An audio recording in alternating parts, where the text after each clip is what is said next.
In a remote area of Monroe County live farmers who moved here from San Diego. We've owned it about 13 years now, and we came out here because of the country and the animals in the country. Mike and Ruth Parton live near several neighbors who have leased their lands to fracking companies and are concerned. God created this world and it's beautiful all around us.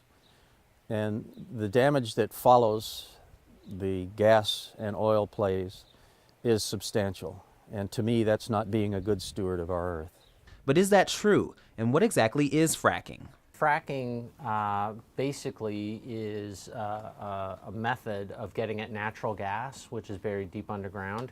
You know, the last 100+ years that we have had oil and gas development in Ohio, we have only extracted about 10% of what is actually available. So this is giving producers access to the other 90%.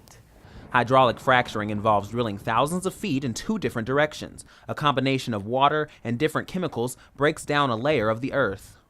And with hydraulic fracturing, the drilling is at first vertical, but then it can spread out and tap into reserves by going horizontally underneath that shale layer. It's a much larger footprint. It's a much more impactful process on the land than what we're used to here in Ohio. Experts say the natural gas extracted during the fracking process can be a more efficient alternative source of energy. Well, natural gas is much more efficient for heating homes, for example, than coal or oil. Fracking is most popular with supporters because of the promise of economic gain for the region.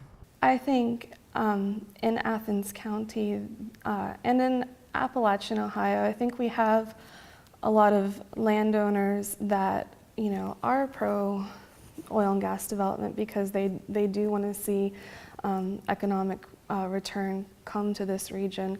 Now, while the Partons haven't seen too many effects of fracking on their farm, one of the things they are really concerned about is that water supplies, like this stream, which isn't too far from their farm, may be contaminated. It concerns me about my family and about my horses. Groundwater can get contaminated, and once groundwater gets contaminated, it's very, very difficult to clean up. Another concern?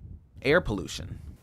I think air emissions is also another huge issue that has largely been overlooked. And I think that regulators need to continue looking at how to maintain our air quality and improve our air quality for the long term. OU environmental geography professor Jeff Buckley says more research needs to be done about the long-term effects of fracking. Companies that employ this method have not had to disclose the chemicals that they use, and so that's made sort of detecting what these contaminants are a little bit more difficult. So I would say that's one of the big concerns. We don't necessarily know what the long-term effects are going to be, but we seem to be moving very quickly in the direction of doing this in our region. Reporting for WOUB, I'm Andrew Fowler.